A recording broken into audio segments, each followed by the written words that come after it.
I'm Leah, your host tonight with co-host Drea. I'm going to let you pronounce your last name, Drea. It's Knufkin. Yes. And Kyle is not, may join us in a little bit. He is traveling this week. Drea, do you want to introduce yourself?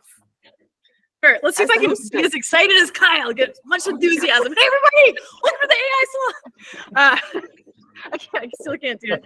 I've been volunteering here with the salon since earlier in its short life, which is about 3,000 years in AI time.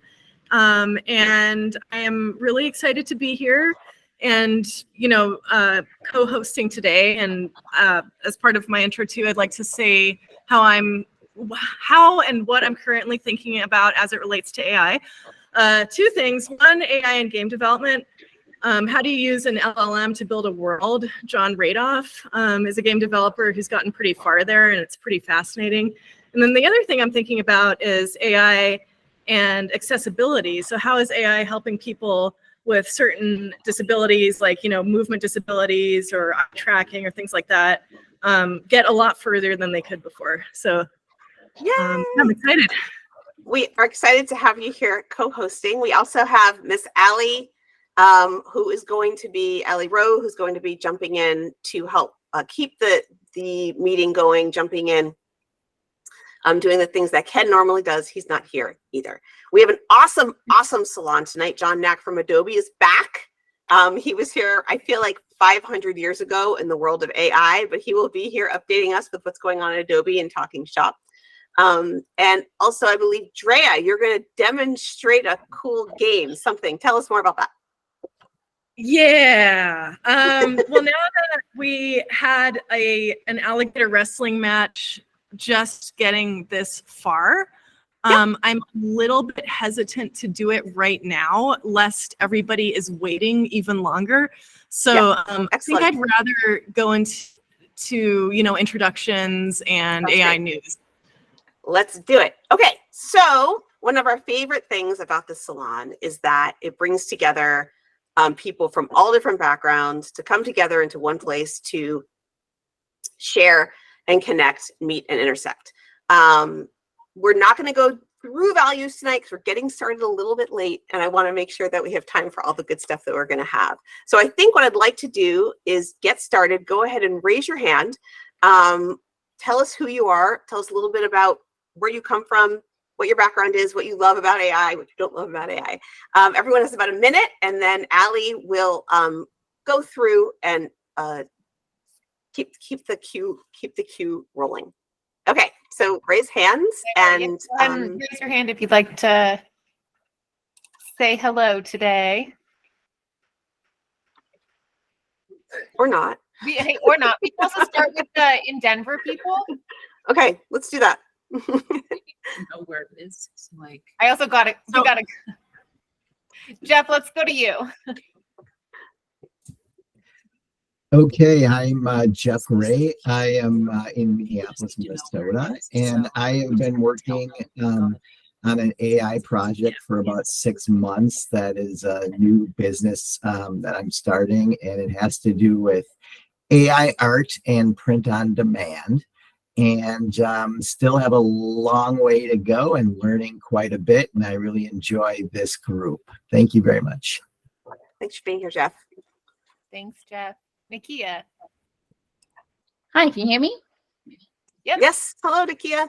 Hi guys. I'm pretty new. I think I just started last week or the week before the AI Salon. I'm actually in Boulder. I moved here about 2-3 months ago. I'm from Chicago. And I'm very new to the AI game, but really kind of getting into it, getting my hands really dirty to the point where today I made my first prompt ever. Nice. But I did use Leonardo AI because I wanted the free version of Midjourney. So I'm still very new to this, but I created my Arabian kind of like woman colorful thing, and it actually turned out really nice. I was like, okay, this is a good start. Go share it in the Discord. Go share it in the Discord. Let people see.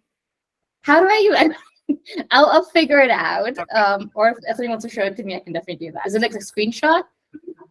I will drop an invite to the Discord into our chat, and then you can go ahead and get logged on there.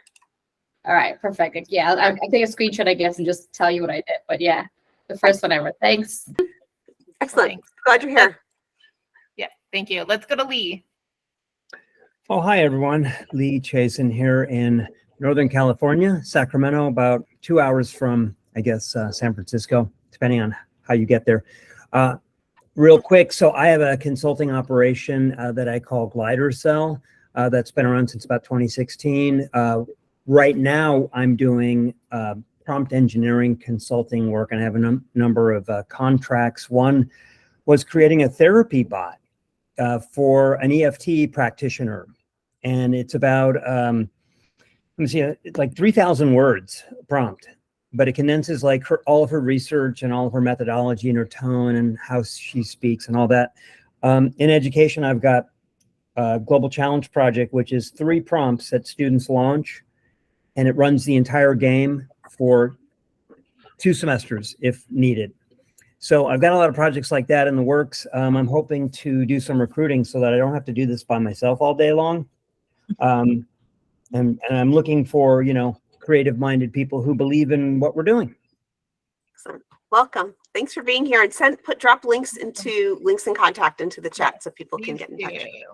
Yeah, everyone feel free to drop LinkedIn and contact information into the chat and add each other. Let's go to TL. Hello, I'm Tessa. This is my second time here. Nice to see everyone. I am in product design, and so I'm just sort of getting started with AI, mostly like Midjourney and ChatGPT, and just trying to learn a little bit, just try out new tools, figure out what it can do. Yeah, kind of just exploring and just really interested to hear how other people are using it here. Excellent. Awesome. Welcome. Kelly, you're up.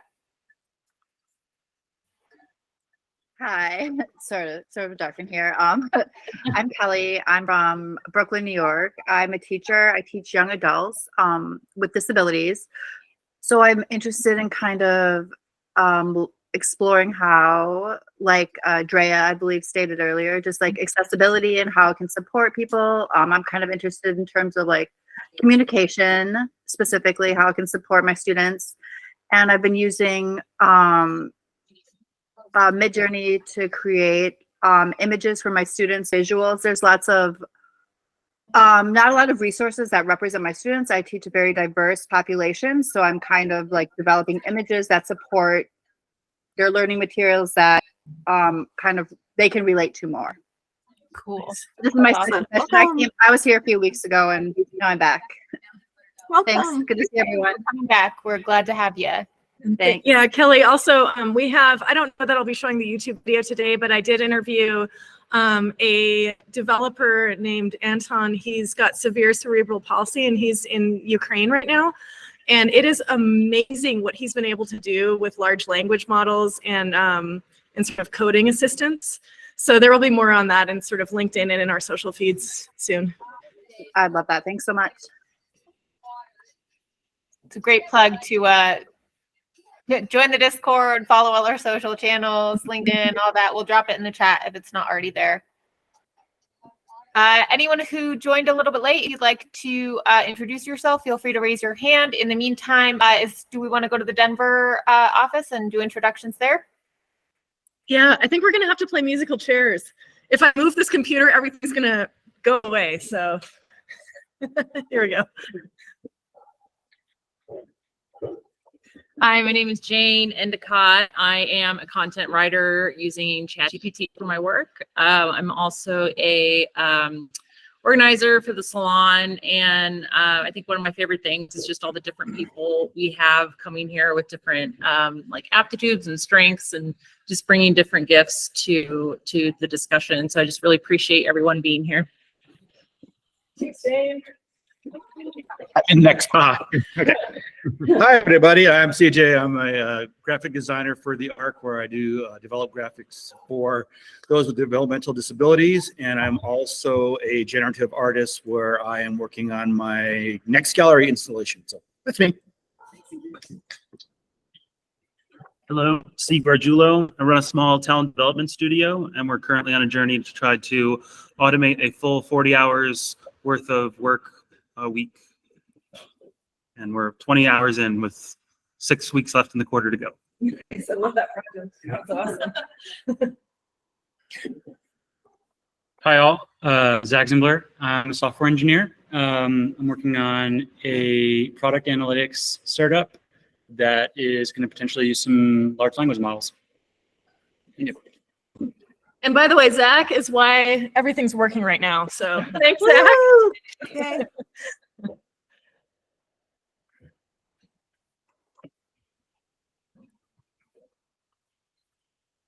Okay, is that Lisa? I think so. We had one more hand. Lisa, did you want to introduce yourself? Sure. Hi, everybody. I'm excited to be here, and I am working on jumping into Midjourney for some print on demand as well. Very excited about it, and just getting more well-versed in it before my final plunge. So very excited to be here. Thank you. Glad to have welcome, you. welcome. Jeff, go to you. Hey guys, my name is Jeff. This is the second time I've attended. I'm really excited to be here. I'm very curious about AI. I'm a coach. I work with a lot of different creators and entrepreneurs in terms of productivity and leadership coaching. And I'm curious in AI just on the impact it's having on my clients, and then also how I could use it in my own coaching business. And it was interesting to hear Lee's example working with that therapist.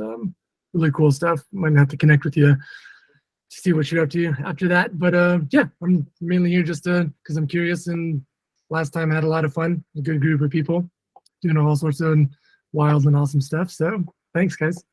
Looking forward to it. Welcome. We are delighted to have you here. Claire, you're up. Hi guys, this is my second time here. I missed a couple of meetings. I'm a psychologist in Texas, and I'm still trying to figure out how AI is going to fit into my life, my practice, but I'm really enjoying learning more about it and having a lot of fun. So thank you all for including me in the salon. Welcome. Claire, happy you're here. I would love to talk to you because I'm working on a startup that has to do with psychology and AI. And if you're a professional psychologist, I would love to talk more about it. Absolutely. Yeah. That sounds like a topic a lot of people within the group have interest in as well. So yeah, everyone feel free to drop contact information and connect. And Drea, maybe you and Claire can also chat about possible salon collaboration opportunities. Oh, that'd be neat. Eric, do you want to introduce yourself? Hello, can you hear me? All right. Hi, Eric. Hi. Right. The most interesting thing to me has been comparing the same prompts with different models. Ooh. So I've been getting a lot of I want to say mileage, but it doesn't lead to anything. It's just interesting.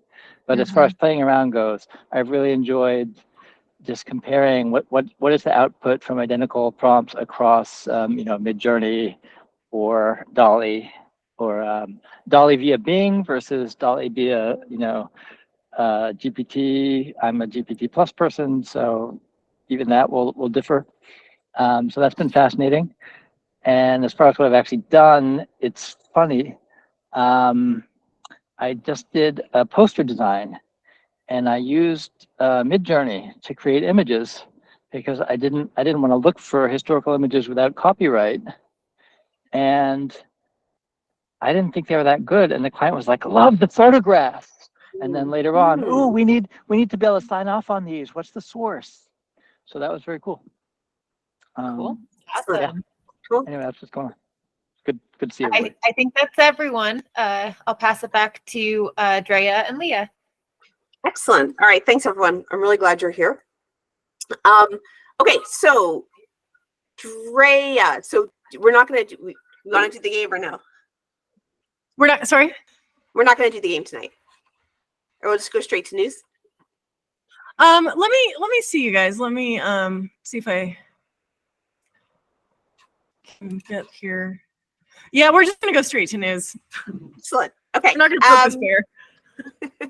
So I don't think Drea or I are quite as up on AI's the newest stuff that's happened in AI. I've been playing a lot during my AI time with LoRa models and training in Stable Diffusion. So I do want to check in a little bit about I think there's been a lot of talk with the strike in Hollywood around writers' rights in AI, and I think that would be an interesting discussion to have. If people have thoughts about it, I'd love to hear. I think that the writers are asking for limits and guardrails around AI, and the studios are not really responding within the strike. I think that this brings up a big conversations around creativity, human creativity versus AI, and I'd love to hear some of your opinions and thoughts on it. Or not.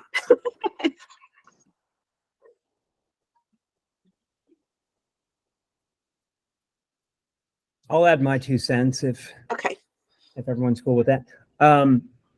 Yeah, so I think there's a perception problem about AI around the world that, it's not, that it's going to replace you in some way, especially like if you're a creative person. I see it as my creativity on steroids. So like if you can write a great prompt, it'll take however you think and multiply it, times 100. I'm working on a creativity randomizer prompt right now that will kind of teach creativity to ChatGPT in a way that will randomize all the things that I'm working on into something like I will never be short of a character in a story or a product idea or a narrative or a lesson or a website idea, because I'll randomize all of these variables together and it'll just give me a table of like, here's your idea.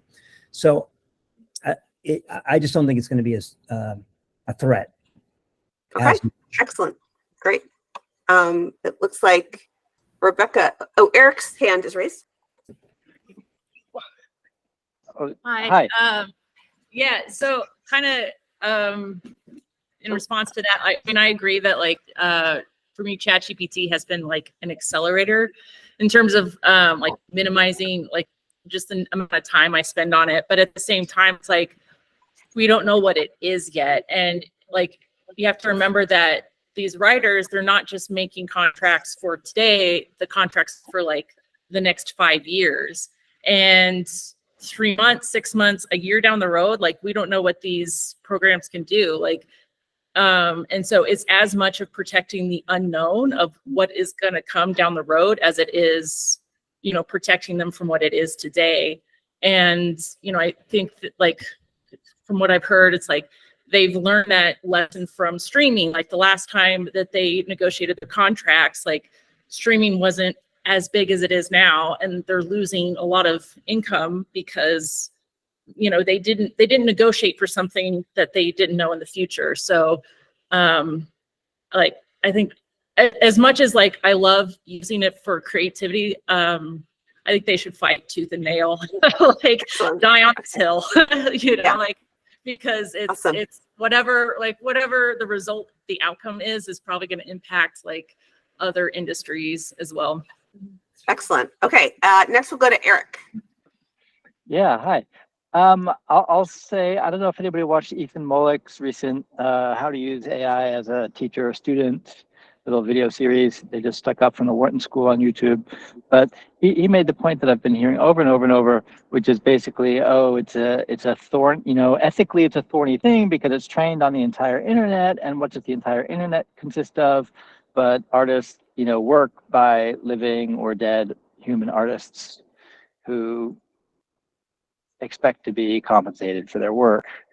And nobody ever gives a clear answer. And I think it's going to be very hard to do that because all of human history everything is based on what everybody has done before.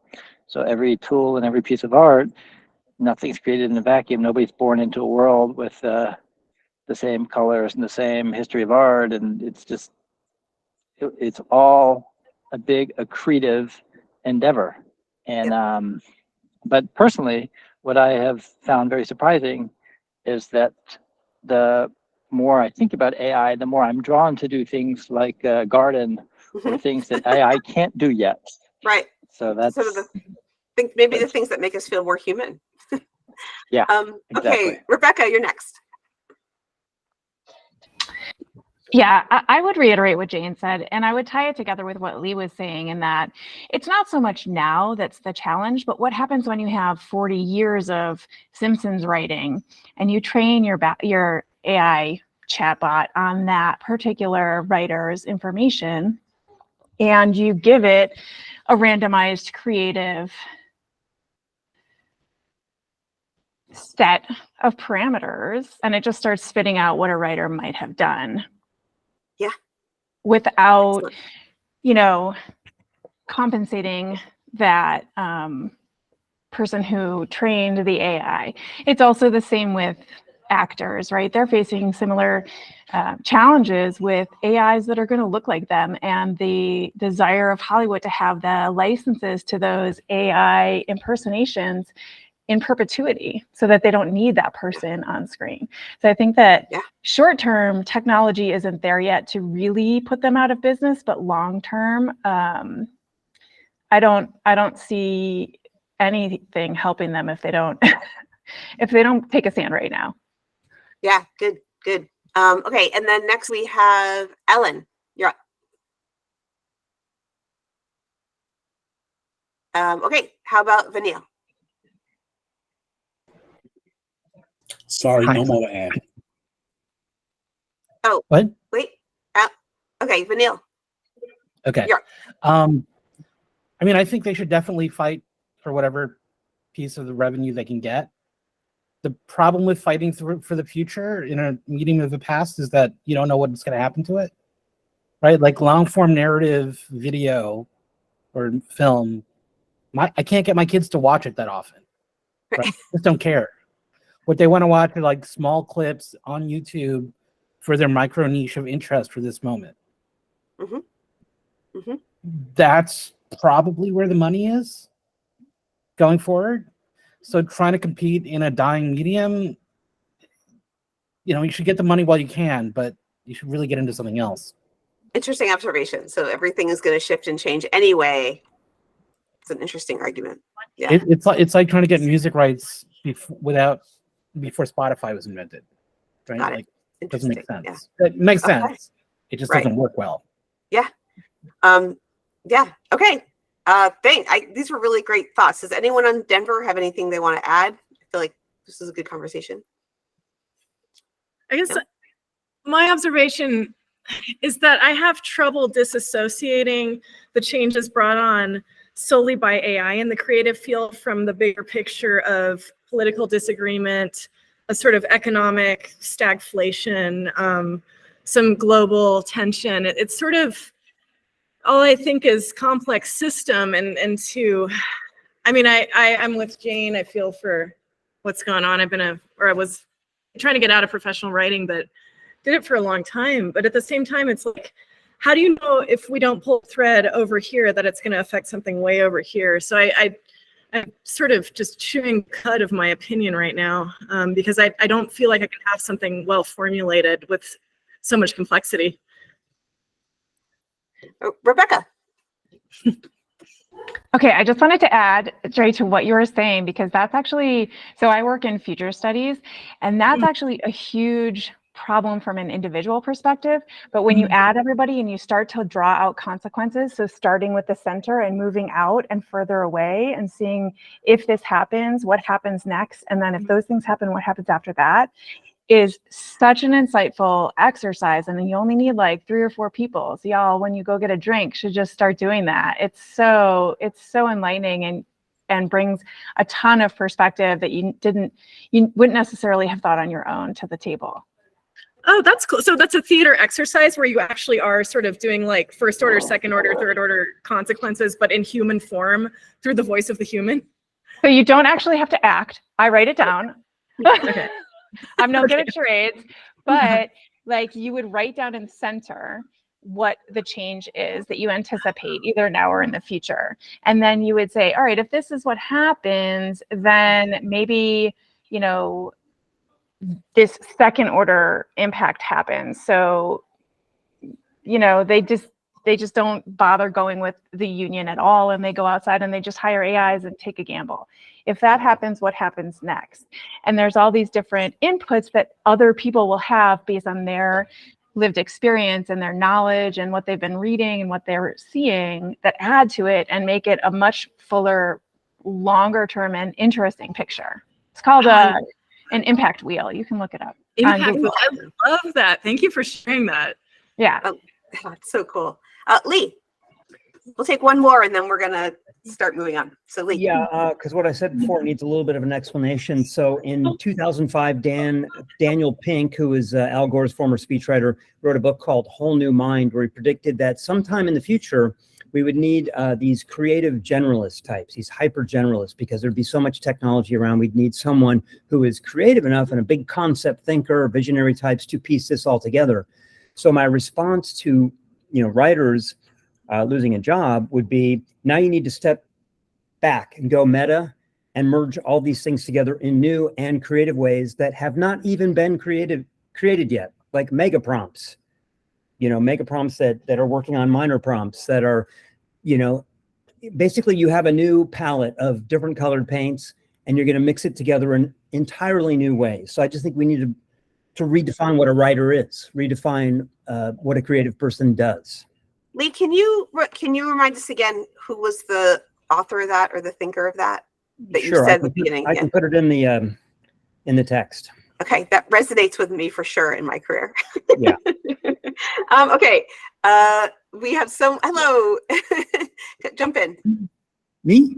Yeah, jump in. Yay! Okay, I didn't hear the CJ part. So my 2 pesos on it is way back in the day. I used to be in the entertainment industry, and I was on that writing side of screenplays and stage plays and things. And every time that I actually worked on my own but got input from somebody else, I found that the transparency was the biggest thing, to let people know, hey, I wrote this, but I got a couple of jokes from this guy, or I worked in collab with this one.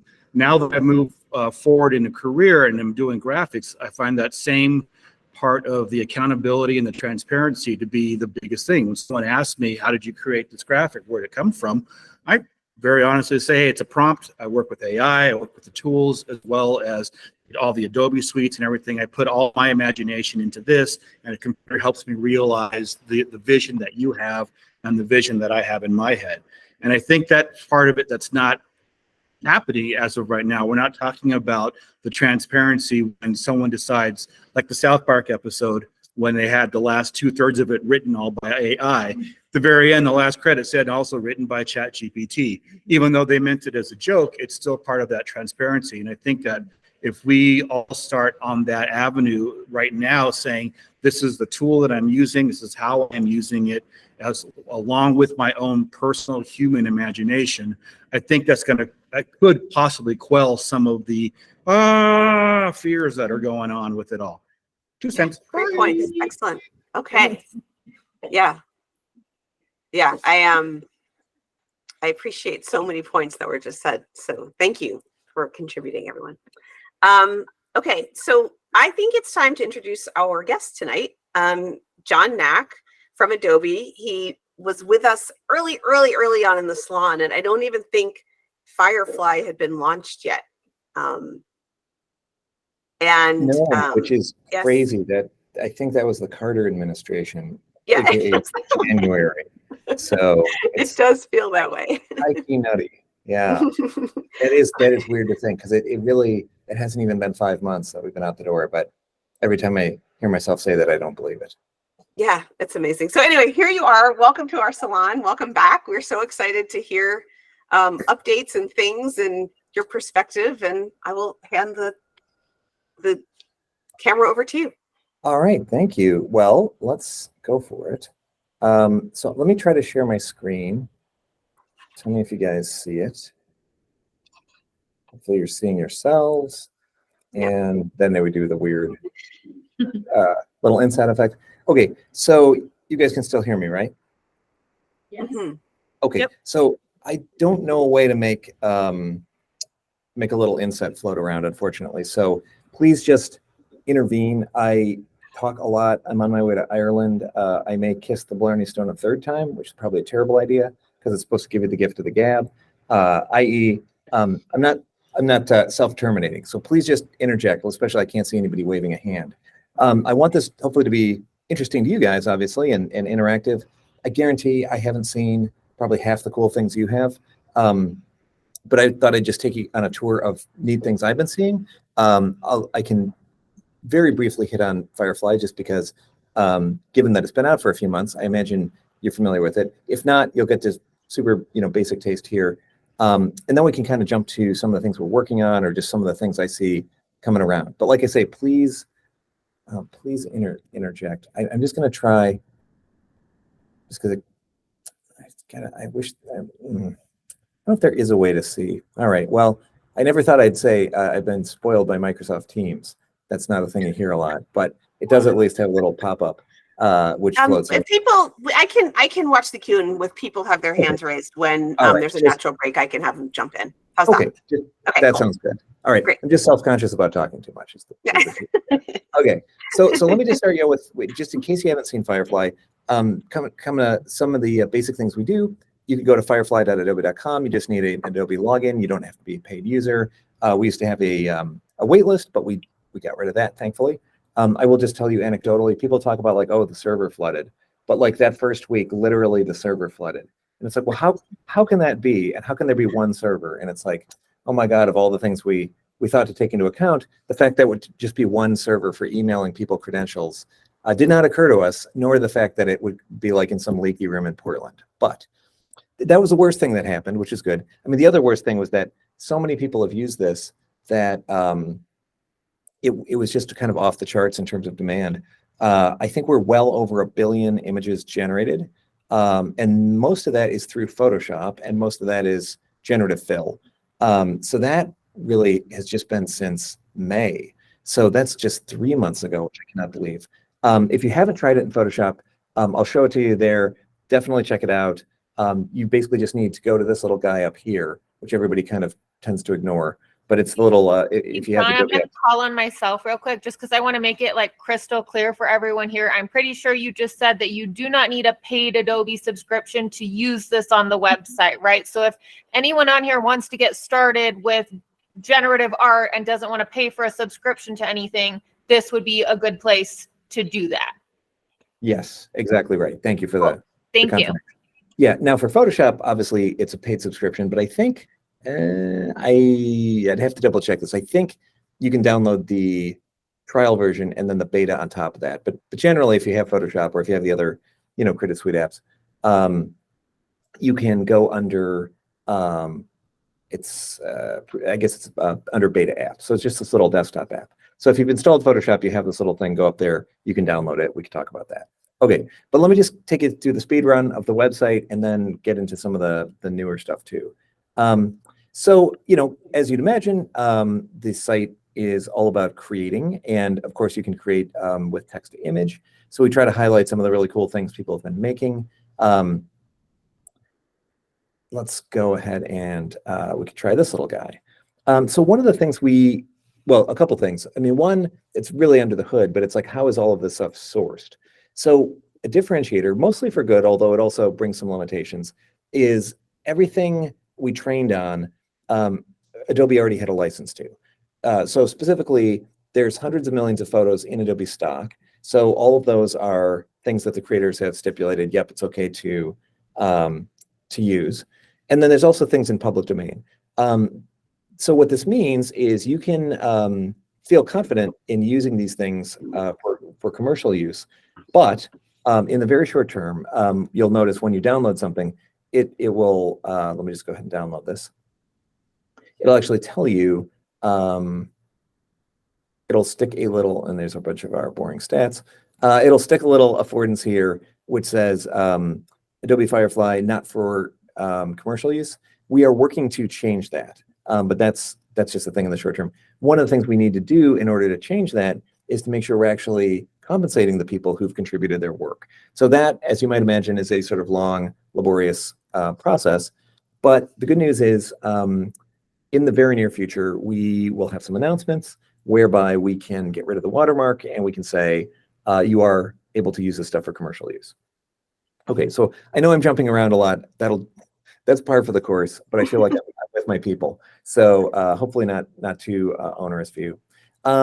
So yeah, you can go in and another differentiator is we try to put a nice visual interface on top of things. So instead of it being the sort of like Gnostic command line, award-winning photo, like all these like cheat codes, it's more around compose a normal prompt, and then you can try just different visual treatments with this GUI. So you could go in here and say like, what would this look like if it were rendered with a palette knife? You actually get these little chips down here, and I'm just going to hit generate and give it a couple seconds. We usually try to be pretty quick. I won't go into great detail here because I think everybody's relatively familiar with text to image as a concept, but just to hit before and after. So you can see it's actually trying to riff on that original image and original composition a little bit, and then just incrementally add some of these other parameters. So lots to explore there. We can talk more if you're interested. You can do things like, generate variations on a particular one. If I really like this guy and I want to see, 3 more like him, I can say show similar. And then we also have a generative fill module. So it's the same backend, the same technology that you can use in Photoshop. Obviously, the interface is different because it's not Photoshop. But one of the nice things there is I can say, I now want to edit this guy, but I want to use generative fill. And so generative fill is another module, totally separate, available from the home of the website. But this lets you go ahead and, insert or remove things. What's interesting is I did user research about a year ago with Photoshop users, and people were interested in making something from scratch. Like 45% of people said that'd be cool. But 65% said, well, I don't really want to make an entire scene so much as I just want to be able to like insert one element. And like 85% of people said, I don't even care about inserting an element. I just want to remove stuff. So just go ahead and, with a blank prompt, basically just be a better content-aware fill. So that's really where there's been this like amazing adoption within Photoshop. Does anybody have any suggestions? What do I want to insert with this little blue guy over here? If I just like, I don't know, like any ideas? Little woodland creatures, brute, monsters. Get someone A magic wand. A magic wand? Okay. Yes. And there's no downside other than waiting a couple seconds to see the results. So let's just see. Oh, okay. Well, there's a magic wand, right? Oh, that's even better. I like that. I might have moved it over, but we can talk about that in a minute. So yeah, I mean, I think what's interesting with these tools is prompts are incredibly powerful, but obviously it would suck if you were trying to do everything with prompts. Like select this guy, move him to the left, move him a little more to the left. Well, not that far left, move him to the right, right? You probably just want to be able to like pick him up and move him. And we can talk about how we might enable things like that. So in this case, it's like, yeah, I was able to generate this wand. Maybe I could pick it up in the future just more directly and move them over. So that's generative fill. Again, this is just the super abbreviated tour, but you can come in here.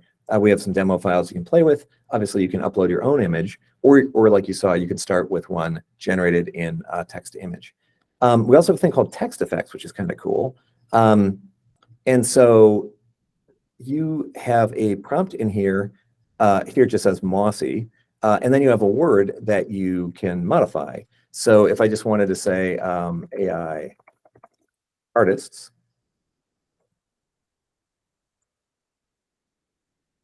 you can give it a second. I'm just going to zoom in a little bit. And we have some cool prompts up here, or just some like visual presets that you can play with. So if you're like, well, I don't really want it made of moss, I would rather see it made of bread for whatever reason. By the way, throw out suggestions here.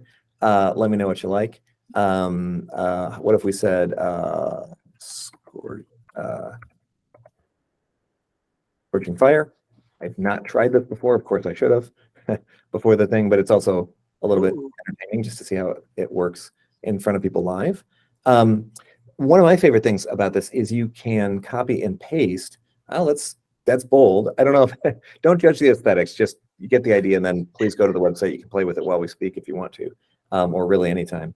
But I just wanted to point out that you can do things like make the background transparent. Then you can copy to the clipboard. And if you want to start building up compositions or using things together, obviously Photoshop and other tools are a great way to do that. So here I just type AI artists, and if I wanted to go back and then just say like salon, you can see I could generate some new text. I'm going to copy that to the clipboard. I'm going to go to Photoshop.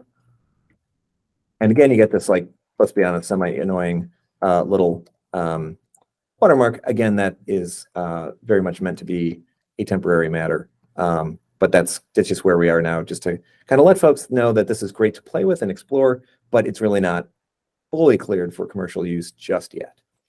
But hopefully you get the idea. You know, very quickly I can start composing these, mixing them in. I can paste it into the Illustrator, Adobe Express, really wherever you like. Okay, and then one more just to hit on that you can also play with today is generative recolor. So the idea here is you're not synthesizing vectors, although we can talk about that. That's another thing we hint at on the website.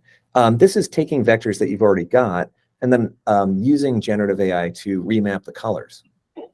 So there's already some tools in Illustrator whereby you can take something and apply a different color palette. What's cool here is you're doing that through Firefly. So behind the scenes, it's actually generating an image. Then it's deducing the colors and their various weights, and then it's applying those to the artwork in the background. You don't have to do it that way. Obviously, you can play with these visual affordances. So I might say like a terracotta desert. It's like, oh, that's actually pretty cool. And I can go in here and sorry, let me go back. It shows me the prominent colors. And if I want, I can actually shuffle within the colors that it generated and just try to get some different treatments. So sorry, I've got some little Chrome extension, which is competing. Sorry, let me try that one more time. So you can upload your own SVG file. Hopefully that's relatively straightforward to make. And then when you download it, it comes back out as SVG, which is cool. So let me try this one more time. So I'm going to go back up here, hit shuffle colors, and then you'll notice it's actually not just moving among those four variations. It's taking this one variation and changing the colors. So like I say, if I like what I'm doing, I can then just download that, and I've got an SVG file. You can use it in Illustrator. You can use it on the web directly, whatever you like. All right. So like I say, I will just keep rocking. But if you have any comments or questions, let me know. So one thing I want to show you guys that is actually not shipping yet. It says in exploration, but I'm happy to show it to you in a little more detail, is a thing internally we're calling gingerbread. So it's basically thinking broadly, like, what are all the modalities or what are all the methods you might want to use to get what's in your mind's eye or explore new possibilities. So here, hopefully what you're seeing, you've got this little very, very simple 3D model, and then use that to give some hinting to the system. So let me, I'll do my Julia Child of going to my pre-baked guys, and then we can do it live if that is interesting. So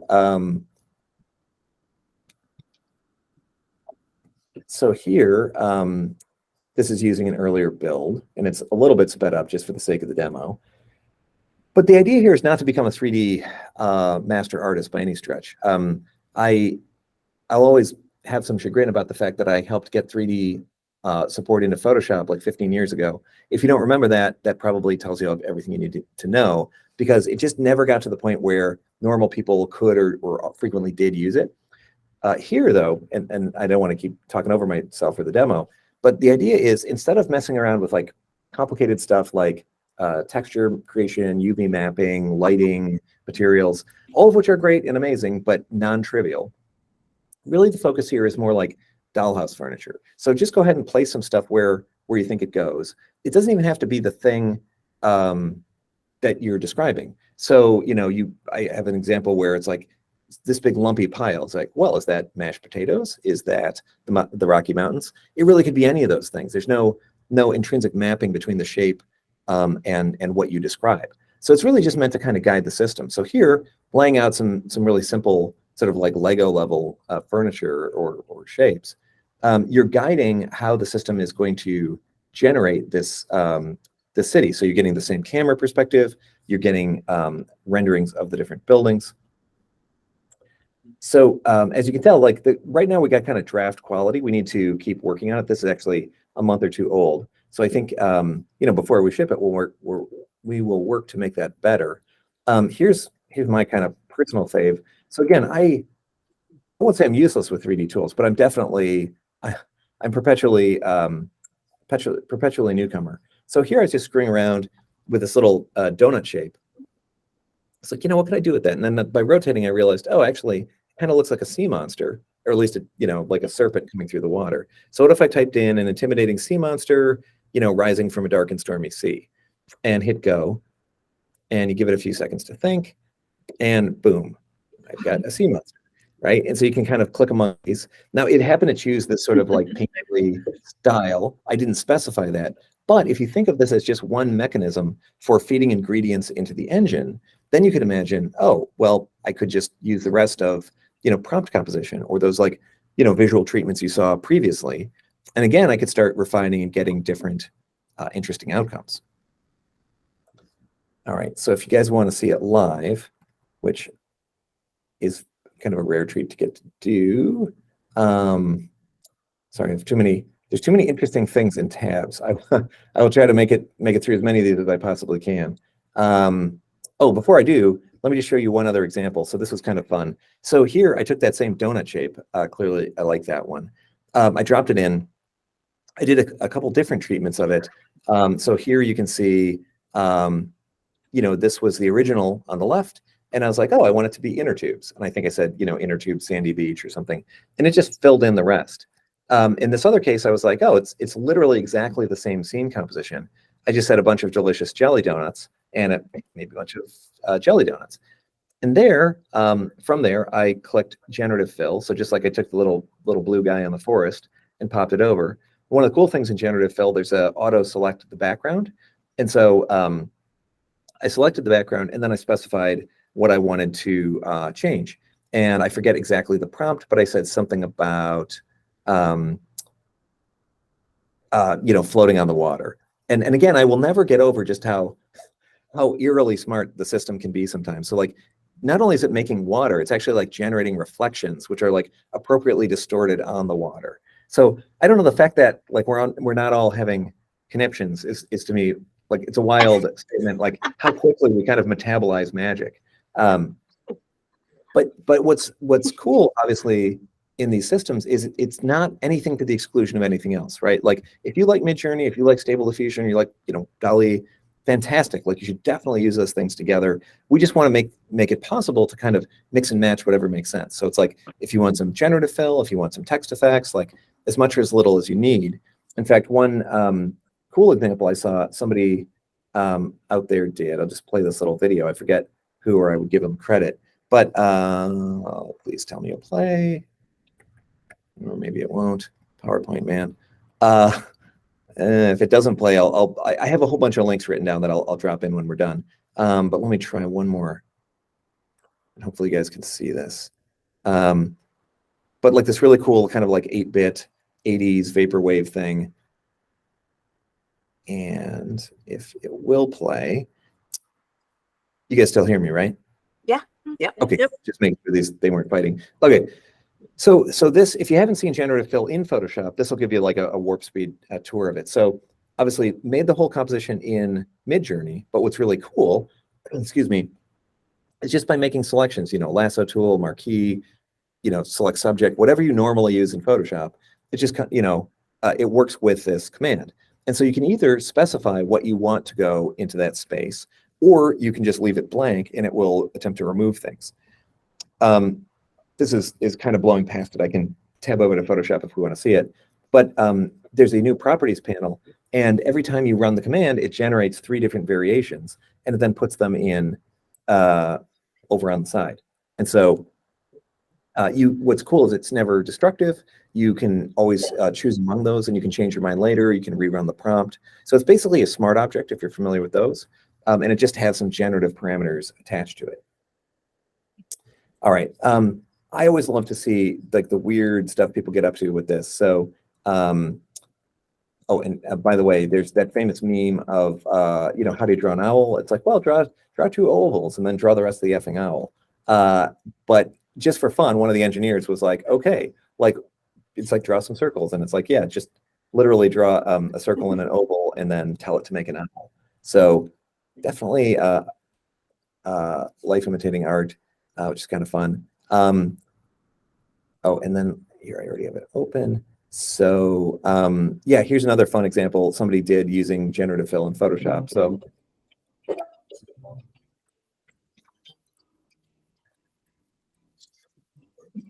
again, it's just the combination of tools you've probably been familiar with forever. I'll turn down the, you know, cheese ball music. And then just all of these, you know, visual cultural references. And this So- is a Photoshop example, is that right? Is that what we're looking at? Yeah. So this is just a sped up recording of somebody using Photoshop. So they're just, you know, bringing in these people. So like, okay, this kid, he's just a head with a collar, but like, let's give him a body.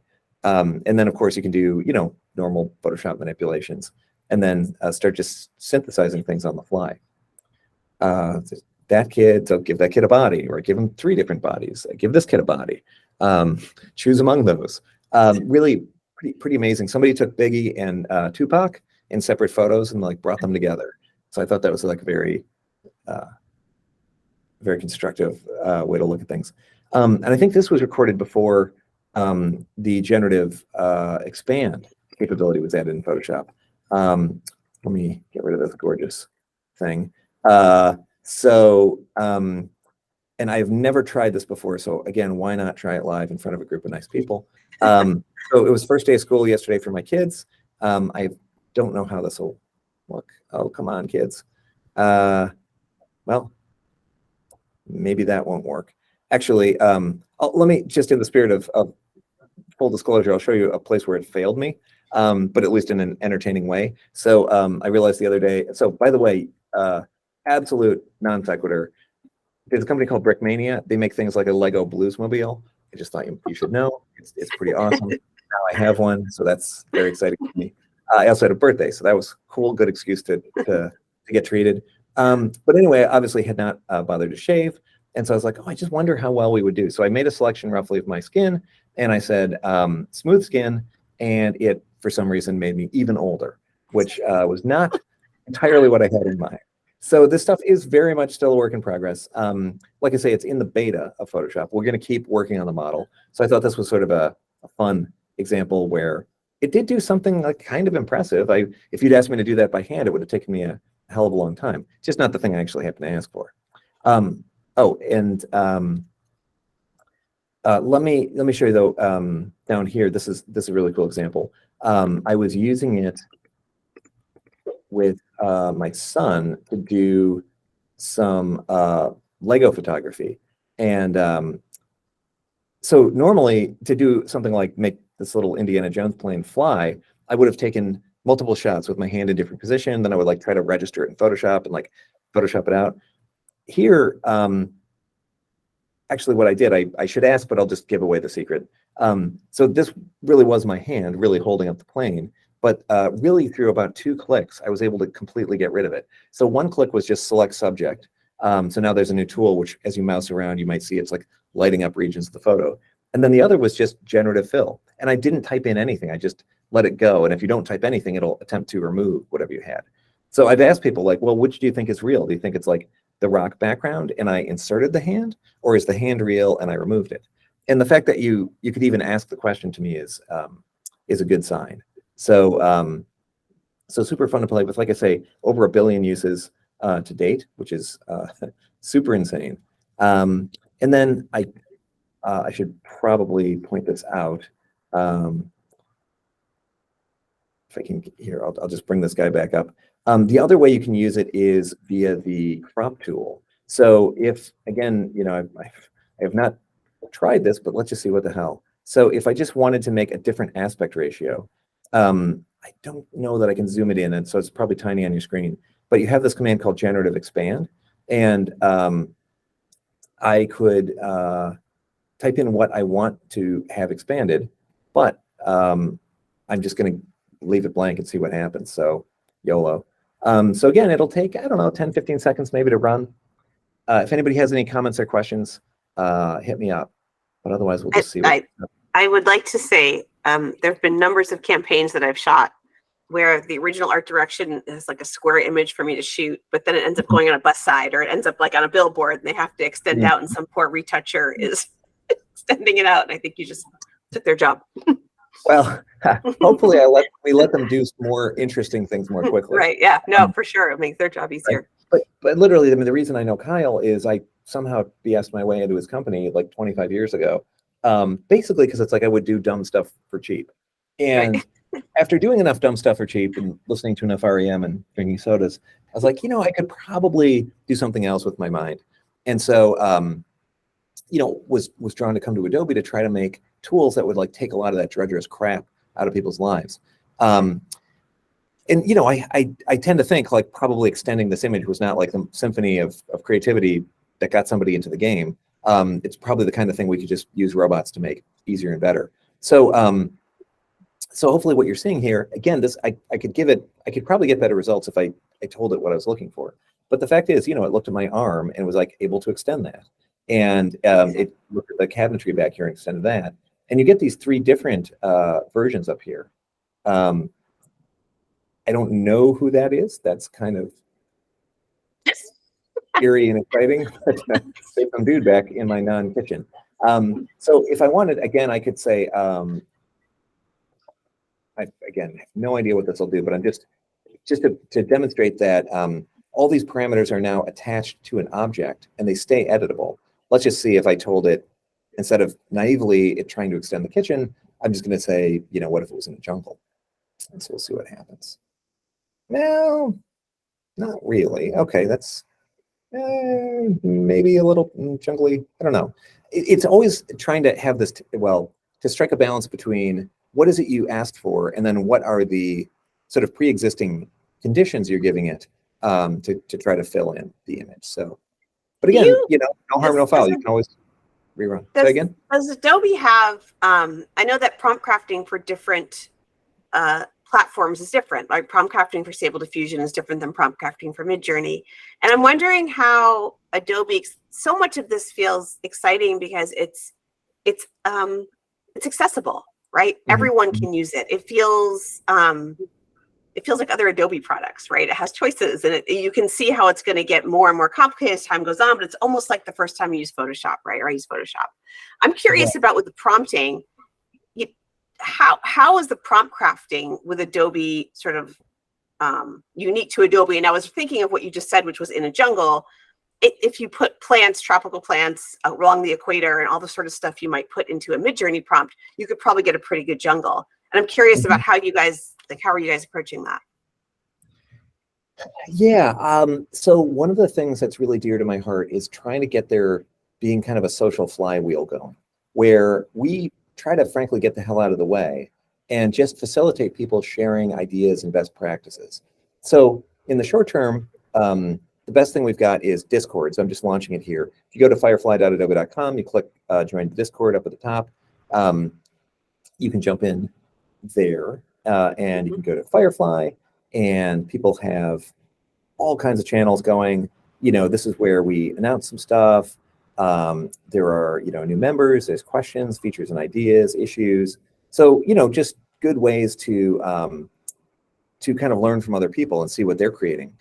That's cool. What I really want, and I'll just tip my hand here and say that this is like the thing I work on all the time, is this notion of capturing and sharing your recipe. So today on the Firefly site, we have this tab called favorites. So it's really limited, but if you go in and you make something cool like these, I think I was trying to make some sort of play on the Rolling Stones, and it was like a rock band full of aging musicians called the Rolling Bones. All right, there you go. At least it amused me. What I did was, you see there's this little heart button up in the upper right. And so you can go ahead and favorite these guys. So if I really like this guy, I say add it to the favorites. I do hit view favorites, and there it shows up. Now these are presently just in my copy of Chrome on my machine. So obviously syncing those with the cloud would be a good idea. And then once you've synced them with the cloud, it's like, why not let other people use them if they want to? And so it's a long way of saying what I hope we can get to in the near future is a way where, you know, somebody in the group comes up with something cool. Literally, we could be doing it here live, ideally. You would be able to just like make that and then just say copy a link. And if you paste the link, then other people with one click or tap could see it. And so there'd be no requirement of logging in. You would just go right into the creation experience. You're already set up in the creation tool. You can already see visually, oh, somebody used PaperCut and they used you know, a certain visual palette. You know, maybe in the future, if there was a reference image they could use. All of that would just be baked into the recipe and would be immediately really accessible. So it's also a long way of saying, like, I hope we can get away from like these like arcane prompts alone and move to a world where you actually have these visual encapsulations that are really, really portable. So favorites are just a baby step in that direction, but you can imagine, and you can tell from what I'm getting at, we have a lot more ambitions. You know, I look at things like the Lightroom ecosystem and how, you know, I don't know if you ever go to like lightroom.adobe.com, you'll see people go in and share all kinds of cool recipes. If I just go to, let's say like featured, and again, none of this is, you know, promise anything, but it's just to say like, you can kind of imagine a world where in the same way people share these compositions, you could very easily share your Firefly compositions. And then, even to extend a little bit beyond, because you have this like lingua franca, in the same way you could use one of these presets, not just in Lightroom, but also in Camera Raw or in other apps that support that same engine. By extension, you could use that same recipe in something like Photoshop or Illustrator or Adobe Express. So stay tuned. It seems like such a logical thing. Why would we not do that? We do have a hand raised, so I'm going to have them jump in. Allie? Yeah, I have like a tip / question that, John, maybe you can even add some clarity on top of. So one thing that I do to like a prompting tip to get a particular style or a particular composition is I look at stock photo sites, and I look at the way that they meta tag the descriptions of stock photos that I like, and then I use that as a prompt. I suspect, and I'm wondering if John can confirm, that the metadata of images, for example, from stock.adobe.com is a lot of the training text data, or very similar to the training text data that was used to train Firefly.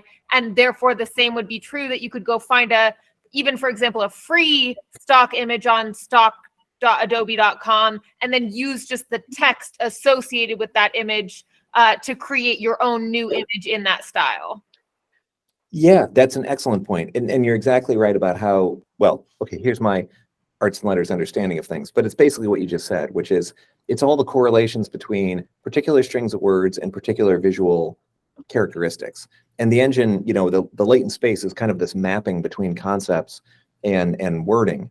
And so, yeah, that's a great way to do it. You know, I would love to see potentially the future where you could just analyze the image itself automatically, right? And we could kind of like reverse engineer, pop back out, what are the terms for this image? And then based on that, help you create something else. But you're right, until such a feature were to exist, you can absolutely do that just by kind of looking around, finding things that are visually interesting, and then creating from there.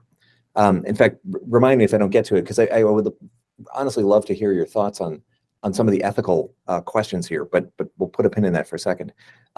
Lest I forget, let me just show you one sort of hidden thing in Photoshop you can try today, and we'll try to make it less hidden. So Russell Brown, who you might know, he's like the OG Adobe Creative Director. He's created some actions, and I'll post a link to those that make the following thing more straightforward. But because we don't yet have a way to directly reference an image, people have kind of found this interesting workaround, which is the quick mask mode in Photoshop, which, I mean, talk about an OG feature. This goes back to like 1990 probably. It was like before layers, like how did, you know, real men and women do these things? And you would, you know, you hit Q, mainly people go in there now by accident. They're like, why is everything red? And then it's like, oh, you got to hit Q again. But anyway, it's a way to basically draw selections with brushes. And so let me let this play, and you can see how a really like kid fingerprint level or finger paint level of fidelity can be used to provide guidance to the synthesis process. So so there's kind of before and after, and it's like, okay, how did you do that, right? And so what they're showing is going into quick mask mode, painting with these different colors, and saying like, basically, okay, I want green here, I want some blue sky, I want a tree roughly here. When I talk about like multimodal, this is the kind of thing we're thinking of. So the modality here is using actual brushstrokes as one of the guidance features. So let me let this kind of play out. And if it's not all entirely straightforward, you're not alone. I share your perception. This was not something that we actually designed or promoted. It's just cool that people kind of figured this out, right? And so here, again, just so I don't talk over it entirely, it's like that little stumpy Christmas tree Charlie Brown thing produced this this image. And I'm finding this, I'm trying to design a logo for my brother right now, and I'm trying to put like, I just want a cow here, here, and then one over here. I don't want to try to describe that all day. I just want to show you where I want them to go. And so with a tool like this, you're giving it more hints spatially about how the scene ought to be composed. This to me is where things get really exciting, because now there's still a degree of serendipity, and you can still get multiple variations out, but you're also, as a human, as an artist, at least offered more control when you want it. So whether you do it with these 2D brushstrokes, whether you do it via the 3D elements, or whether you're to do it, via just like referencing another image, there are all these sort of like multimodal techniques. I'll show you. This is not from Adobe, but I just kind of want to bring it up. It's just a fun thing. I'll drop the link in to play with. Called Stable Doodle. So this is a Stable Diffusion. Well, Stability, the company, bought a company called ClipDrop. And again, you can just kind of play with this today. I will draw like a really crappy looking dog, and we'll just kind of see what happens. So I have Golden Doodle, who's probably wondering where I am.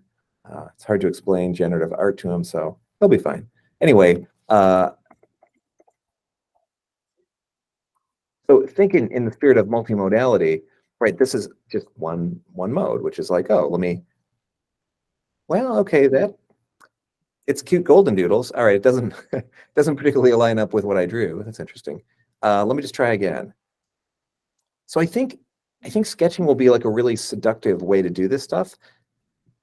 Oh, okay, that is Cronenberg edition. Kind of cool. Not what I wanted, but I didn't know what I wanted. That's kind of great. Might save that dude.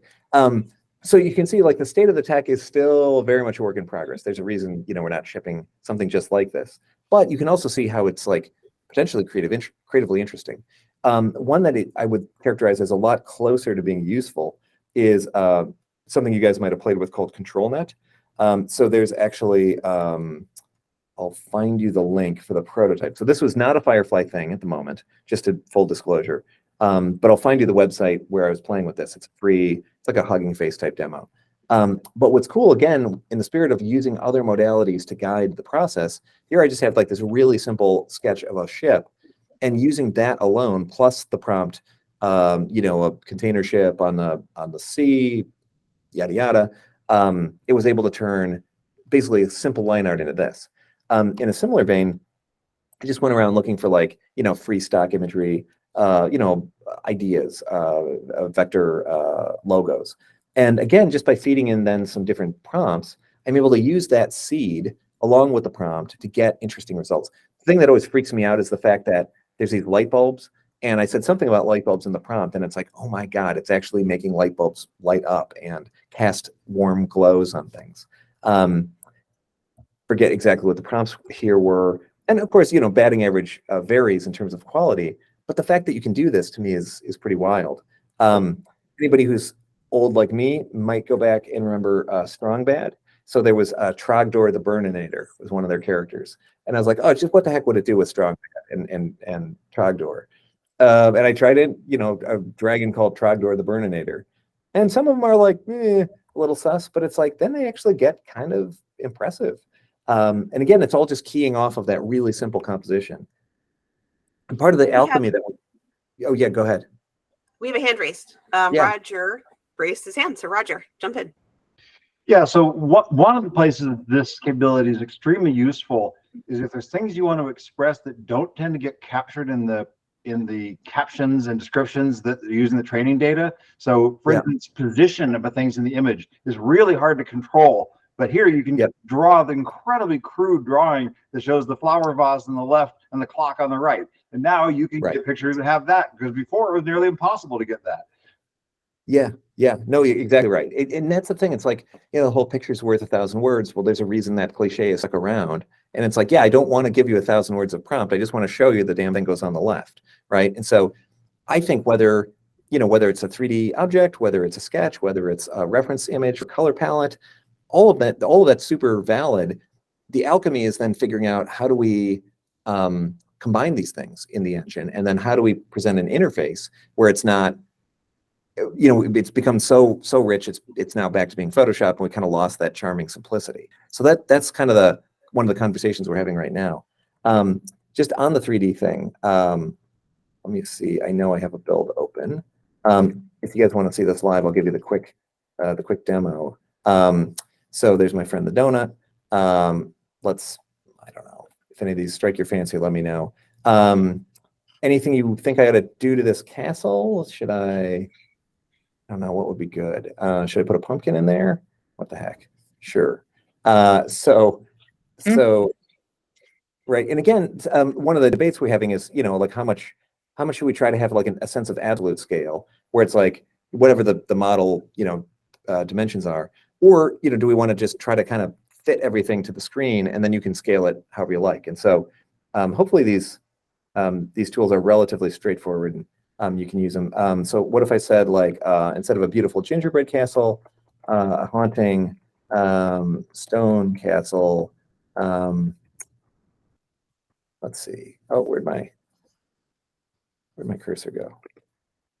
That was weird. Okay. Haunting stone castle with scary. Where the worst thing is having people watch you type. So this will take a little bit longer probably to run. But again, just while it's thinking, you can imagine, oh, there you go. All right. So you can imagine, you know, mixing in some combination of like style images, prompts, you know, all the visual affordances on the right. And now I've got a few different treatments. One of the open questions is like, what degree of fidelity or fitting do you want between the geometry and the results? So here, there's like, just to toggle this back and forth, it seems like a pretty high degree of fitting with the jack-o'-lantern, not so much with the castle. And part of what, you know, make me want to get this out into people's hands as soon as we can is like, what is the right amount? Like, again, serendipity is fun, but sometimes if you're like, damn it, I just want the cow on the left, we should probably put the cow on the left. I was playing around a little bit with like using the generative Firefly that's embedded in Photoshop, creating a layer and then putting it onto a mock-up or one of the 3D object wraps, right? And this is feeling a little bit like that, but more advanced and not in Photoshop, right? But it's no, that's interesting. I mean, I would love to see what you're creating. The personal demon, ghost, whatever I would love to exercise is, you know, I walked us down this primrose path 15 years ago of like, hey, we'll just put 3D into Photoshop and like people will figure it out. And it's like, they just kind of didn't, because it's a lot of intrinsically like complicated stuff. Right. But one of the things I would love to see, and again, this is totally speculative, but I would feel a sense of redemption, is if we could use generative, sort of more declarative tech to let you use very, very simple 3D, not worry about all the rendering materials and all that stuff, but just use it to kind of coach the creation process. So here, okay, now you're Would seeing that be similar? I'm sorry, John, excuse me. Would that be similar to the Dimension software that you have? Yeah. I mean, right. That's kind of the spirit. So, you know, just, it's sort of like 3D for the rest of us. That's this long-standing dream. It's kind of like scripting for the rest of us. It's like always a little bit out of reach. But yeah, things like Dimension, Stager, they're all meant to let you just kind of like tee up a scene.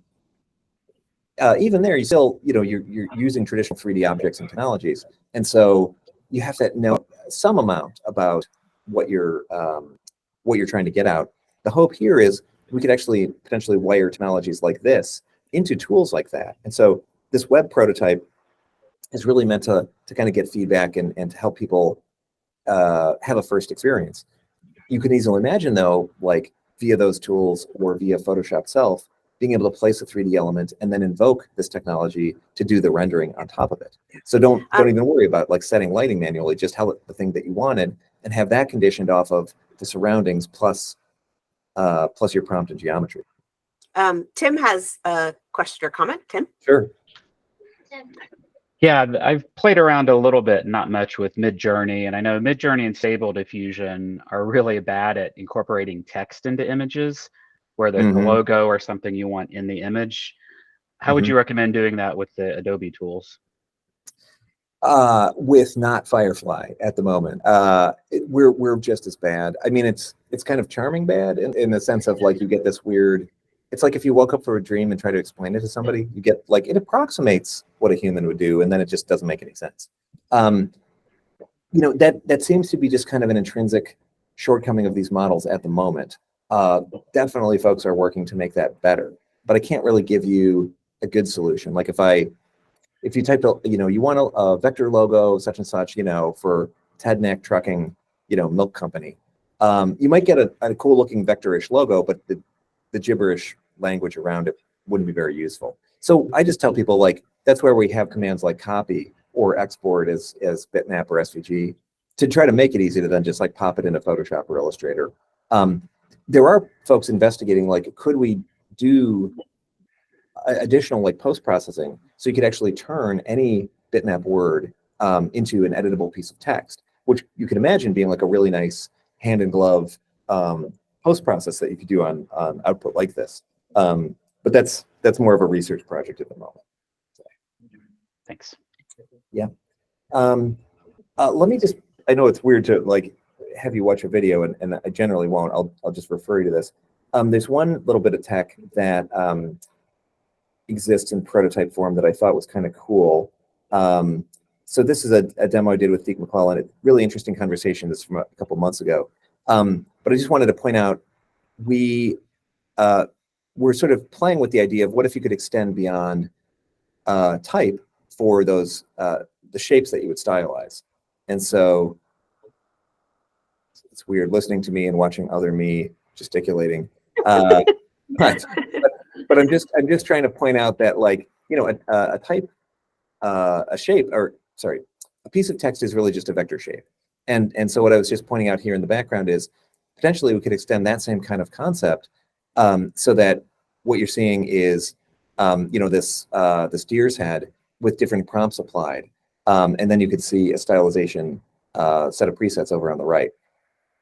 So this is not a committed feature. It's, again, just kind of an exploration. But one of the things we hear from creative customers, especially people who are on the more pro end, again, it's like less give me a complete solution and give me something which is more an ingredient. So here it's like, yeah, I might have, something in my Illustrator library or my Photoshop library. Let me see that as a sketch, or let me see that as, a vector treatment. And then let me just incorporate that in as a layer or as a shape into my overall composition.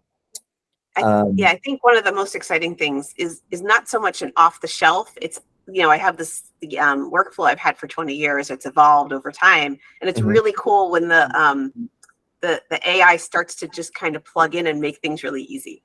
And it's really cool. It's like, oh wow, look how much easier it is now that I can do portraits this way in Lightroom because of the AI filters and that sort of thing. It's very elegant. Yeah, good. Well, thank you. That's certainly the hope. It's like frictionless. This is just combating male pattern balding. So for all my Finland kings out there, this is just a speed run of people fooling around in Photoshop to do this, right?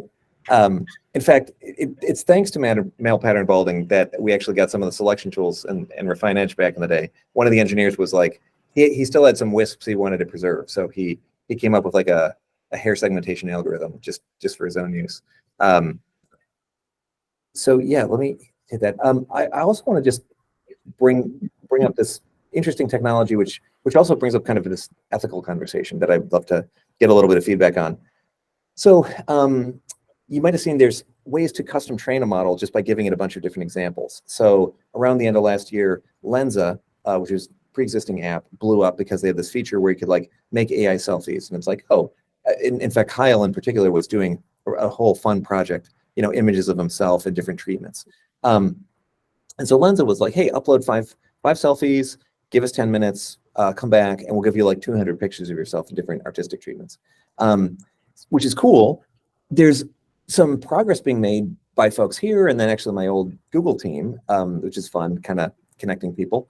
And they're all saying, well, could you do it with just a single example? So there's this technology called Style Drop from Google folks. And as I kind of arrow through here, now notice they have the same prompt in each cell in this grid, but on the left, they change the image. So instead of needing, 5 or 10 or however many images, it's like, let's just take one image and what could we do? So if you fed in Starry Night and you've got, a penguin, you've got a cow, you've got a sailboat, but then you fed in something different, you've still got penguin, cow, sailboat, but you're getting a really different visual treatment. Some of my favorite ones are stuff like this. So could you have like a vector style logo, like really, simple flat shading, but then create effectively like a whole icon system just from that one exemplar? Or here's another, to me, even prettier one, where this one vector drawing then can be used to spawn a whole class of different images. And really the only thing varying is the prompt. So this is some pretty amazing tech. Again, you use just one single image. Now, there's still the requirement that you have to let it train for a while, usually some tens of minutes. But once you have that, then it's just like a new ingredient in your arsenal. And you can then start mixing and matching different styles with different prompts. And you can easily imagine like, okay, I'm designing logos for the resort in town. I have a treatment that I think might work well for like the pro shop or for the pool. How would that also work for, the restaurant or the tennis courts or something like that? And so the goal here is, if you, let's say you were sketching in Illustrator, maybe you're just like sketching something on a piece of paper.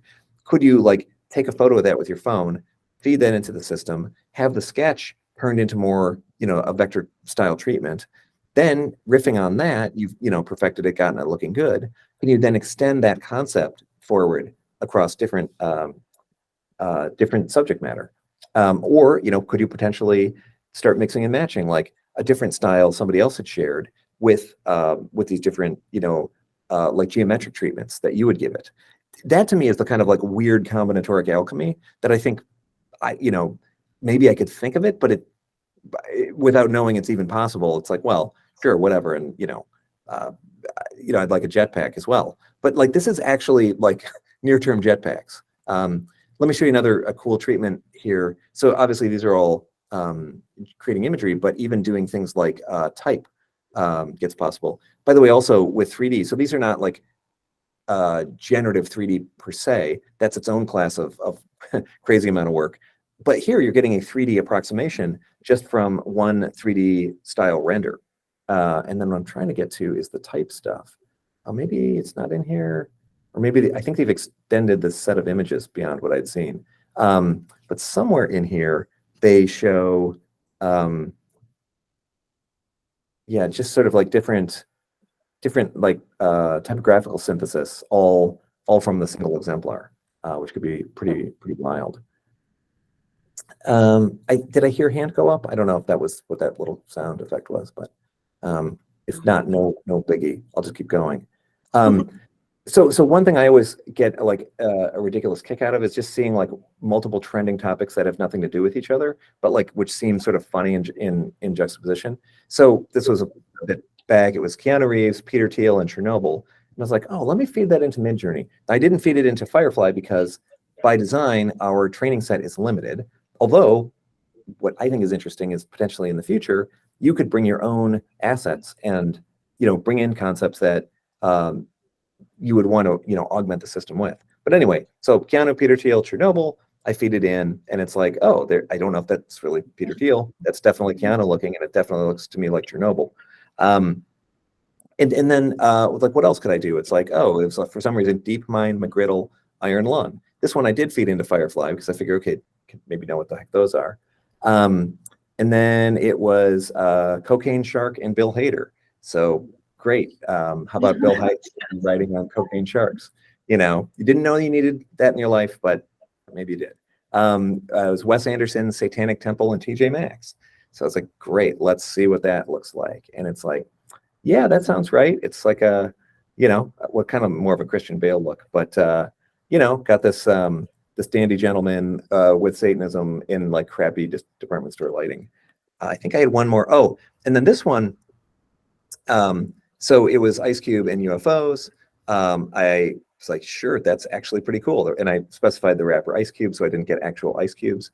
And then I don't know if you guys have started playing with this, but I took it into Runway ML, and they have a mobile app. They have a website. They have this technology called Gen 2. And the really cool thing they've added recently is the fact that you can just feed it one single image. I don't even know if I described the motion I wanted, but it somehow came up with the fact that it's like, yeah, let's make these UFOs fly through space and be smart enough to like segment out the foreground. How any of this stuff works, you know, probably more than I do.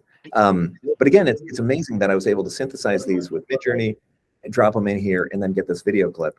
And of course, as you guys may have seen, people are creating all kinds of like wild, you know, Barbie, Oppenheimer mashups, really just kind of like combining these technologies. In fact, there's a whole, I don't know if I should show this one. It's like maybe a little edgy. I don't know. I know it's artists, but maybe hold off on that one. But I have a whole category on my blog. And again, I'll drop in a link in the chat where I'm just, I'm bringing up or posting stuff that I think is interesting. By the way, I keep forgetting to mention it. So we don't have this sort of sketch-based synthesis in the Firefly site or in Photoshop, but there's a technology or a company called Alpaca. So it's alpacaml.com. Let me just show you what they've whipped up as a Photoshop panel. And so this is just kind of extending beyond what you could do in Photoshop proper. So here, taking in this sketch of a treasure box, I know it's all going quick, but essentially look over on the right, it's a new panel that sits alongside the other ones. And so you're able to take the image from the Photoshop layer, use that to guide the synthesis, and then return the new image in as a Photoshop layer. So here they're doing this multiple times, you know, bringing, you know, getting rid of the background. Again, here, you know, take this portion of this. So I don't know why they use the pen tool. That's so old school, but I love it. And then, you know, kind of going piecewise, synthesizing new pixels, again, based on a simple input. Now here, it's like a good drawing, obviously, so you're getting better results as a result. But again, the point is you don't have to feed it a lot of high fidelity information. So I think it's free for use now as a public beta. So definitely check that out. There's other cool examples people have been doing. By the way, here's another one. Again, I just love seeing, even though these things were not really, you know, we didn't design generative fill with like image retouching per se in mind. It's one of the classic uses of Photoshop. And so basically the person just selecting the damaged regions, they don't even type in a prompt, they just hit generate. And then, right? It's like, holy crap. It's insane. So yeah, super practical. By the way, if you're getting tired or anything, cut me off. I will go for days on this stuff. But you know, you don't have to use Photoshop per se. I love it if you did. But this is just a before and after somebody made. There's a whole video. Again, I'll send the links. But using ControlNet in Stable Diffusion. Here's one. If you ever, you know, obviously hair segmentation is always challenging. Photoshop doesn't always get it right. But here's a nice tutorial on how to select regions and just specify like, oh, I want, you know, curly hair or frizzy hair or whatever, and use the generative fill tech to kind of build that back up. I've already showed you the canvas extension. Here's some nice examples. I won't take you through all of these, but yeah, I mean, I'm just endlessly blown away by the fact that like this is, I mean, everything you're seeing here was this woman taking Midjourney, making 4 images, and then feeding those into Runway, and getting all of these video clips out the other end. It's just like, I can't make peace with it, but it's great. Like that was literally just, that was a photo. And again, it's FM technology. It's effing magic. And let me just see. Oh yeah, if you haven't seen Barbenheimer, definitely check that out. Again, these are, I'll just give you the taste of these. But I think substantially that they're all using the same combinations of techniques. So I think in this case, they might be using a face-specific animation technology. A little debatable, the realism, but of course that stuff is rapidly improving. So it's like, yeah, let's make these different Barbies, all looking like Margot Robbie. Admittedly, it's the kind of thing Firefly doesn't do well because we've intentionally never seen like copyrighted images of Margot Robbie. So I don't think any of these tools are to the exclusion of others. You should use each one, whichever ways they make the most sense. But yeah, I mean, just pretty insane that one can like dream up this narrative and then construct visuals, probably in a matter of hours using tools which are either free or super inexpensive. I know I will get some stuff. Let me just take you on a speed run. There's also another technology we kind of hint at on the website around matching up images. So if you guys want to see that, I'll show you quickly. So here, really what it's doing, it's taking these three images over on the right. So a couch, a little robot, and sort of the abstract color, and then giving each one a weight, and then saying Milky Way galaxy. And so it will think about it, and it will give me then these 4 renditions conditioned by these. So I may as well spit out the thing which is kind of controversial, and this would actually maybe be a good time to stop, and I'm just kind of curious to hear your thoughts. So Adobe has really made a point of trying to be super thoughtful about how we source all of the data and make sure that nothing is happening which contravenes anybody's copyright. We're still, of course, going to keep doing that. The other tension, though, is being able to use sort of arbitrary images in order to condition the process is, as you see, like incredibly powerful. But that does kind of open the door to where did these images come from, right? Is it something you just took a photo of some foliage with your phone? Is it a codex from Leonardo from 500 years ago? Or is it a Shepard Fairey poster, obviously sourced from a living artist? Technologically, it's really hard to know conclusively the copyright of something. You can imagine doing simple things like, is there a copyright string in the metadata? And if there is, and if it doesn't match the name of the user, we could say, hey, sorry, this is a Shepard Fairey thing, disallow. But as we all know, that kind of thing is pretty fragile.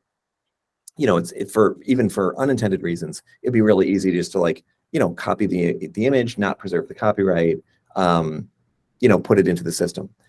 So I think one of the things there's some internal debate about is like, how do we go down that road in a thoughtful way? Like I say, I think it is worth investigating technical solutions. I wouldn't oversell them as being like super comprehensive. And, I'll just let this run while we're hanging out just to see what else it makes. But I'm curious, like, do folks here have any thoughts on like how we might want to go about balancing that tension? Like we don't want this to be a license to steal, but we also don't want to prevent you from, using images which are, fully fair to use. So let me stop there and I'll stop sharing because it's probably good. I probably worn you out by now, but yeah. We do have a hand raised. So why don't we, Allie, go. Yeah, I have a question. So I've always wondered how feasible or not feasible it would be to use the Spotify payout model to give residuals to artists when they're like either potentially their name is used or I don't really know on the technical side how that would work. I have been curious to ask someone who might have a decent answer as to why or why not a Spotify payout model could or could not work for AI art generation. Yeah, well, and it may be, if other folks here have thoughts, please jump in, because I just have my own particular perspective. I mean, I think what's fundamentally different with things like Spotify, it's normally there's probably some smallish number, like in the hundreds of artists who drive, tons of streams each. They don't get remunerated much per stream, but at least it's still like a comparatively small number of people whose IP is being used to create the service. With something like with Firefly or Midjourney or Stable Diffusion, like especially with those models, because they go out and just scan a tremendous amount of the internet, there are often millions of individuals whose IP is being used. So even in a case like Adobe Stock, it to me isn't obvious, like, how do you divide up the pie, and then how can there be like a reasonable amount of money per slice of the pie that goes back to the creators? Now, the good news is people way more versed in this than I am have been thinking about it for many, many months. I think in the next couple weeks, you should see some announcements from Adobe about how the compensation process will work. Today there's already systems where, like, if you're a user of Adobe Express, I think they just build in some certain number of stock images that you can use per month.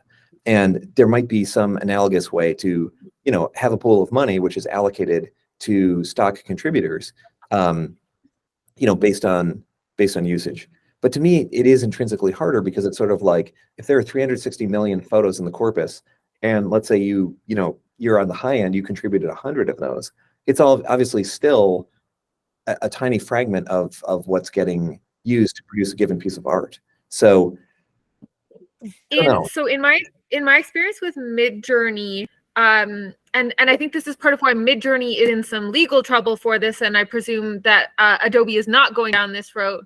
But with Midjourney, they basically allowed their users to upvote the best artwork early on in their very first versions of their models, and as a result, it's not that like there's millions of artists and everyone gets like an equal cut of the pie. It's more like there's maybe 20 to 100 artists who actually have a very oversized influence on what makes Midjourney, like that artistic aesthetic that everyone feels kind of like wowed by in Midjourney. That really comes down to a not that big pool of artists that were used in the original model that was created. So I guess I'm just curious as well for Adobe, if there hypothetically could be some way of accounting for that weighting. It's not that everyone needs an equal cut of the pie. It's that the styles that are being used the most often, or the artist names that are being used the most often, get a larger cut of the pie. Right. So I'm just hanging back a little bit, truthfully, while folks sort this out. My intuition says you're on the right track. I think something like that is probably how things would get distributed. But I'm also kind of like, you know what? People with way more knowledge of the legalities and the the contracts will come out with it. I think it'll be good, but we shall see. We have another hand raised. Roger, want to jump in? Yeah. So, I mean, in theory, it's possible that any given generated image could randomly draw from all the training data, but in practice, that's certainly not the case. Especially when someone's prompt explicitly calls out for artists, right? So the argument, I've made the argument you're making here, and I'm sort of becoming less confident in it. That, yes, there are times when you don't know, but there are other, when attribution is really hard. But it's a lot of times when it's not hard at all. And using the cases where it's hard to say, well, whenever it's unsolvable, doesn't seem somewhat disingenuous. If someone, there's a case I'm talking about where because of the way Midjourney was built historically, certain artists had undue influence, but there's also the direct influence of prompt structure, and yeah, and that's a good point. That's again a thing that we consciously don't support right now. If you say style of Greg Rutowski, it's like we don't know what that is. Like, even if we if we It's funny too had that you know exactly who we're talking Oh, about of without course, yeah, anyone everybody. saying the name. Right, everybody knows like guy who, well, it's this Venn diagram of like beautiful art and distinctive name. If it was Joe Smith, it would be harder, right? But yeah, it became this like early cheat code of like, oh, like somebody was familiar with his work and then kind of discovered that there was a quadrant of latent space which correlated with that. So, but and I think at this point, if I'm not mistaken, at least Stable Diffusion has removed his name. It may be that other artists have opted out. One of the things I was really trying to make happen last year is like connecting artists and sort of like consortia of people who want to define standards for like do not train or do not use my thing together, so we could actually come up with standards and respect those in both in training and in synthesis. So I think all that's kind of a work in progress, but there has been good ongoing conversation. Again, we have. Is the Yeah. do not train in a direction we really want to go? That's Well, what I was saying. I'm really hoping, and it sounds like Adobe is already moving in this direction, rather than focusing on ways to opt out, focusing on ways to opt in and get people paid. Like that to me seems more productive to like open doors for artists to voluntarily give their data in exchange for royalties or some other profit sharing. Like I would rather create more ways for artists to make money than cut off ways for artists to make money. And sorry, I don't mean to commandeer this question either. I know we have another hand raised. I wanted to jump in and say I think there's a huge opportunity to let artists create styles that are in their style and then license them in AI art for sure. Jeff's had hands raised for a while. Jeff. Yeah, I just wanted to make a point. So right now, you cannot trademark a style. So you can say, I want to do something in the style of Salvador Dali and make something, and it's fine as long as it's not copying a specific design. I also want to make a point that there's an old saying called steal like an artist. And artists get their inspiration from other artists all the time. And I guess my question is, what's the difference of training an AI brain versus an artist's brain? I mean, they're both brains and they're seeing something and they're just using it to make something. That's kind of, if I'm making any sense, that's kind of what I'm thinking. I know I want to get artists paid for sure, but I don't think it's wrong to take a style of somebody that you like and change the prompt to make it something your own. And I think that last bit is maybe the sensitivity, or like and again, I'm just totally subjective. Yeah. Like all of us here. I mean, I think like at what point does it become like your own thing? You know, like or at what point is it kind of a ripoff? I think what's interesting with humans is like we talk about like earning things or having sweat equity. It's really hard generally for people to just put a price on value as opposed to effort. And I think where it feels like it crosses a line for some people I talk to is like if you just cut out all the effort, right? Where it's literally just like, hey, I point an image at a copy of Starry Night, and now everything comes out and it looks like, to at least a layperson, really, really close to Van Gogh, right? I didn't earn that. All I did was like say, put tab A into slot B, and now, particularly if that person is a living artist, their ability to make a living, hinges on making things of the style they've spent a whole life earning. And now I can like flood the zone with other stuff, which looks, not the same, but like to an untrained eye, pretty close. Now they have to compete against themselves. That's where I hear a lot of like discomfort, and I'm just trying to balance, not screwing people in that way, just to be blunt, against also like, well, how do we allow for those legit uses, right? Like how do we make it so, I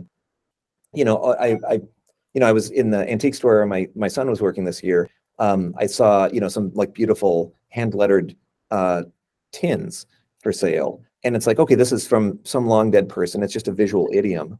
That's really cool. I'd love to just make that an ingredient that I incorporate into my other compositions. Is that okay? I don't know. And as a tool maker, it's hard. Like, I don't feel comfortable being the referee. I guess for me, at the end of the day, it's like, can we be forthcoming? Can we kind of encourage good behavior? Can we, maybe put in a notice, like the first time you upload something, like, hey, think about this. Like, is this something you have rights to use? Like, here's a link to some more information, to make the call. But ultimately not try to make a hard and fast, like, technical barrier, which ends up, disadvantaging people when they just try to use it in a constructive way. Well, and I think also it starts to make a really big question about who owns the right to the image that's generated with the AI, right? So if I go onto the Adobe Firefly site right now and I made an image, does Adobe own that image? Do I own the rights to that image? Do the people whose work is part of that image or that was trained on owns that image? And I think that's, to me, is a very, very important thing to watch, because if the company that owns the data owns the image, artists are going to have a really, really hard time going forward. And so for me, I'm not actually that concerned if my image ends up in a training data set. I kind of believe that it's online. Everything online is going to be part of training data. I'll fight it. And of course, I want all artists to get paid. But to me, what feels very scary right now is if the people who are doing the prompt crafting and creating the new ideas and creating the new images using these tools aren't able to own the copyrights in those. That's really going to change the way we think about art in our creative world. Yeah. And you guys, I hate to interrupt. I know this is getting really deep right now, but we only have about 5 minutes left, and we do have somebody with their hand raised. And Jane would also like to talk, so we can. Okay, excellent. Thank you, Drea. Okay, Vinyl, jump in. Well, just kind of in this vein, it's happening in Stack Overflow right now. So ChatGPT is taking over not taking over, but adding to a lot of coding tasks, and people are using it for a lot of that sort of thing. But the input information, the original information, is going down. There's less people are actually posting. So the training is going to get less quality. The quality is going to go down over time. And in the visual realm, it seems that if people start submitting a lot of stuff to be trained by the models that were created by the models, you're also polluting the value chain for the information going in and the supply chain. Yeah, I think just super brief on that point, there are tools that with at least some degree of confidence can predict, was something human made or was it AI made, or what's the balance between the two. And I hope those are reliable enough that if there's anything like AI in there, we can just boot that out of the training process, so it doesn't just become this sort of like feedback loop. But yeah, it's absolutely a real concern. Excellent. Jane, why don't you offer the last question, comment, and then we'll wrap it up. Real quick. So just kind of going back to still like an artist, like that, I mean, that is an idea that was around long before AI. Like that, if you're just a creative, you steal ideas from other people, but there's a difference between like stealing, like taking something and being like, oh, I like that, I'm getting a little bit inspiration from here or there, an idea here and there. And then there's like just completely ripping somebody off. Like, I mean, it's a spectrum. It's a large gray scale, but at some point you have to make it your own. And it's, I think that, that question of, when is it, you created your own thing versus when is it like something that you just took from another artist, is how much of yourself do you put in there? Like if you put so much of yourself that you start to dilute the actual style, that you only recognize a little piece of it. Like I'm a writer, I get ideas from all kinds of writers, but I still feel like I have no voice. So at some point you have to like have more authenticity than you do of whatever that idea is that you're stealing. And that's that as far as like the steal like an artist thing, it's like, yeah, come on. like you could say that about everything. That's what artists do. But it's at some point you have to put your own ideas into it versus just taking it from somebody else. That's what I'm saying. I love that. agree. That's great. So John Nack, thank you so much for all of your wisdom and for being here with us tonight. Here at the salon, we like to do a golf clap to say thank you. So everyone, let's give John Nack a round of a golf clap to say thank you. It was a pleasure. I believe you dropped Thank your you. email and stuff in. I did. I'm kind of JNack everywhere. So JNack, I don't want to say X, but I'll say X, Twitter, whatever. So hit me up there, or jnack@adobe.com or jnack.com.